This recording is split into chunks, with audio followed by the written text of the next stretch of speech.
Hi and good morning again. Okay, so we're going to talk about MMOCashOut and in particular the payment plan for just one aspect of it. Now, I'll go through the basis of it, but you need to understand that this is just a small part of it and there are larger bits and pieces that will be bolted onto MMOCashOut. And this will enable you to earn, I say largely anything that you want to earn.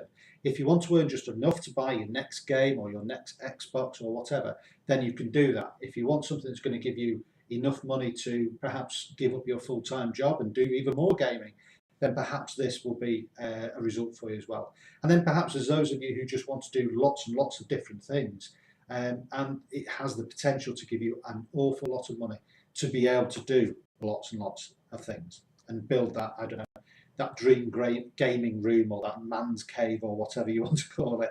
And this is an opportunity for you to actually do it and also continue playing games and interacting with your friends, your clan, whatever you want to call them, in the same process. So it's really straightforward, but I'm going to do, I do apologise in advance, I'm going to do some drawings and my drawings are rubbish. So I'll need to explain what they are as I draw them. So initially, what we're going to talk about is when you come into MMOCashOut, you can come in at 3 levels, and those levels are as a peasant, as a squire, or as a royal. And depending on which level you're on, obviously it depends on how much you're going to potentially earn through MMOCashOut. And essentially, when you come in, you're going to be buying or have a village. And then when you have a village, if you introduce other people, and I know that that you guys are really good at, if you like something, you share it really freely, whether it be through a blog, through YouTube, through a headset, through a game, even on the in the street or out and about, you share things with people. So if you were to share this with a few people, then the potential for you to earn even more and more and more just gets, well, ridiculous. But rather than me prattle on, what I'll do is I'll start drawing and I'll explain the process as we go through. So you start off initially, as I said, no matter whether you're coming in as a peasant, a royal or a squire, you're going to come in and you are going to have a village. So this is you in your village. Now your village enables you to tax a certain area. Now at the moment, because it's just you, there is nobody that you are able to tax. And when I talk about taxing, that is the point that you actually start making some money. So you refer it to, you talk to, you speak to 2 people, and they say, yeah, I like the sound of this, and they get involved with MMOCashOut. So, and again, here we go with the drawing. So we've got one here, and the second friend that you've got, you pop in there. So you now have the ability to start taxing other villages because you're starting to expand.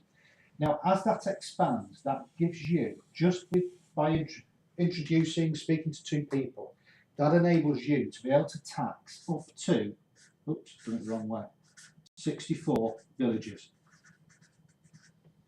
Okay, so hopefully you can see that. So just by bringing in 2 people, introducing them to MMOCashOut, that allows you to tax 64 villages. Well, what happens if you bring in a 3rd person into the village fold? Well, your guild now starts to grow, and as your guild grows, because you've now got 3 personal referred villages in your guild, you're now able to tax 1,024 villages. Now, just imagine that you're on a game at the moment. Now, it might be, I don't know, World of Warcraft, something like that. And you've got various, you might have 10 friends on there, you might have 100, you might have 300, you might have 1,000. I don't know. Well, perhaps 2 or 3 of those want to do something this, and they want to actually make some money whilst also gaming. Well, they're going to really enjoy this. They're going to tell other people. They're going to tell other people. And of course, your villages and your guild just grow and grow and grow. So as you can see, just by telling 3 people, you've now got the potential of taxing over 1,000 other people or villages.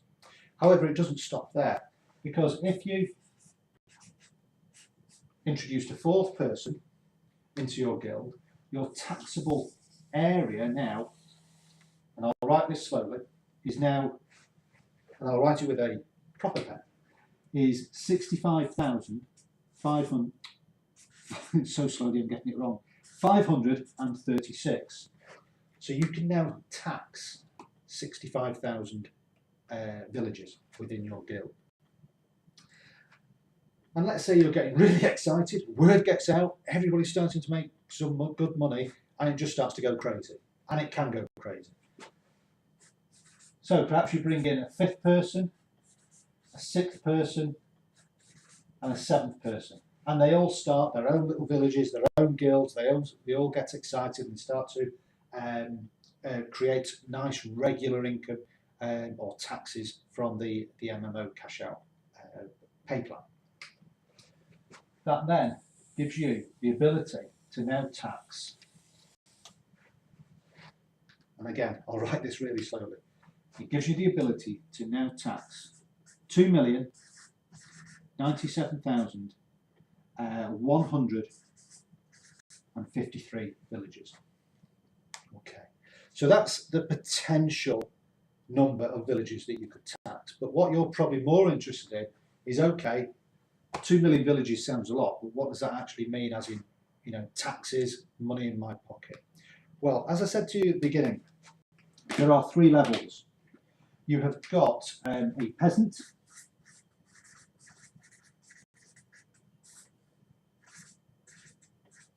that allows you to tax every single village at a 25 cents each per village. You have then got a squire, which allows you to tax every single village at 35 cents each. And then you have a royal, which allows you to tax every single village at 40 cents each. Okay. So if you are a peasant, you can tax everything at 25 cents.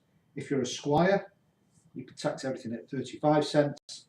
And if you're a royal, you could tax everything at 40 cents. So I know you're mad there with calculators trying to work this out. I'll work this all out for you. So here we go. If you're a peasant, okay, then just at this stage here, with 64 villages to tax, you're going to create an income, or a taxable income, sorry, of $16. Okay. If you're a peasant, the same 64 would create you an income of $22, and again, same 64 here would create an income of $25. Now that's every single month. So it could be that the next game is going to cost you, I don't know, say $70, or in 3 months as a royal, you could buy it for free. Yeah?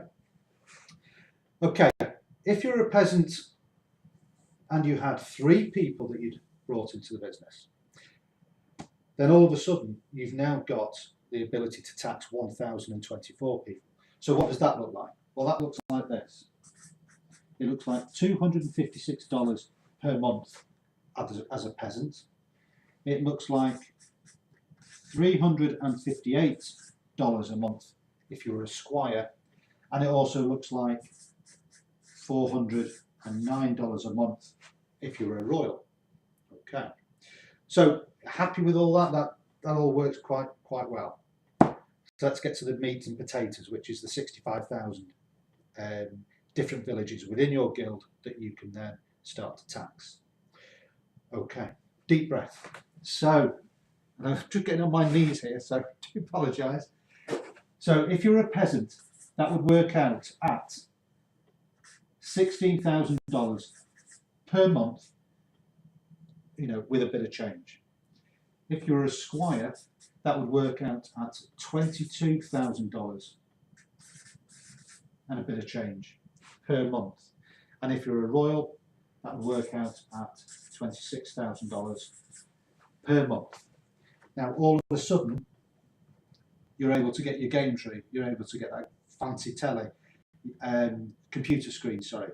You'll be able to buy all the top of the range games, the biggest system you could get. You could absolutely own anything as far as the gaming world is concerned. And that is in just 1 month, bearing in mind that you've got another month coming in, another 4 weeks later, you might get another 16 grand as well. And that's just as a peasant. As a squire, you can see a big difference, and as a royal, you can see a big difference as well. So I'm now going to go through this one here, and I'm going to go through this one pretty slowly as well. So again, I'll get on my knees.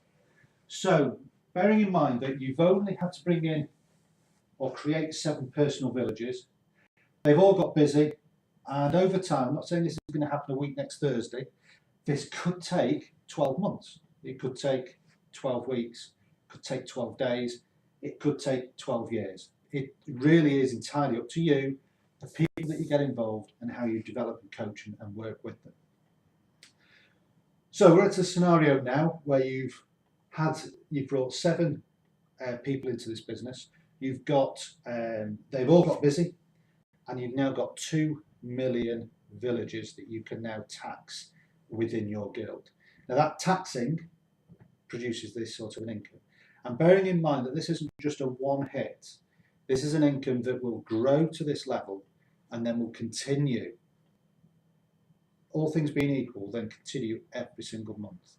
So you're not going to go nothing then bang. You're going to have these incremental growth rates over the months and over the years, if you like, until you get to this level. And then it will be every single month afterwards. So if you were a peasant and you had 2.1 million people in your guild, your taxable income would be $524,000 every single month. If you were a squire, your taxable income, if you like, would be $734,000 every single month. And then if you were a royal, it would be $838,000 every single month. Now, I don't know about you and your lifestyle. I only know about me and my lifestyle. And I know that this here, an extra $400 a month, that's an extra $100 a month, a week, is really going to make a difference to, I would suggest, most people's lives.